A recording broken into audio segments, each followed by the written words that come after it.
Hi, Wildlife Fellows. My name is Roshan Paul, and I'm going to introduce myself to you in two different ways. Okay, you ready? Here goes. So, again, my name is Roshan Paul. I grew up in India, and I came to the US for college. I went to a small liberal arts college called Davidson in North Carolina. And when I graduated with a bachelor's in international relations, I moved back to India and started working in social entrepreneurship for an organization called Ashoka. I was at Ashoka for 10 years, including getting my master's at Harvard University. And then I left Ashoka to start my own venture. I became an entrepreneur, started an organization called the Amani Institute. And then I ran that for 10 years, and we grew all around the world. And then I stepped out as CEO and joined IREX about a year ago. So that's one introduction. Here's my second introduction. I grew up Catholic in India, a Hindu country. Because my parents came from different parts of India and spoke different languages, I grew up speaking English in a country where it is not the main language. From my father, I inherited a dislike of authority in a culture that prizes obedience. I then went to college in America, where my best friend, a Turkish woman, embraced a very conservative Islam during our senior year, and this meant she could no longer be friends with a Christian male. I wasn't even invited to her wedding. I lost my best friend. In the last 25 years, I've lived in Asia, Africa, Australia, and both Americas.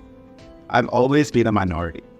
In skin color, religion, language, pretty much every way, we bond with other people. Who am I? Where, if anywhere, do I belong? I'm still not always able to answer these questions. At the same time, my home country, India, has a lot of identity-based tension. The rise of Hindu fundamentalism meant that all religious minorities have to be careful about their role in the country.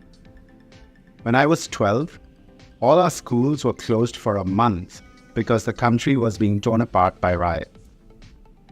We all stayed at home, watching the horrifying news on TV, hearing stories about friends and family members getting attacked, often simply for being in the wrong place at the wrong time. My favorite uncle, a Hindu, was beaten up badly by other Hindus for the crime of wearing a beard, which was associated with Muslims in those days. When this news came in, everybody shaved their beards. As the violence went on, a Muslim friend told me he didn't think he could ever again talk to his best friend, a Hindu.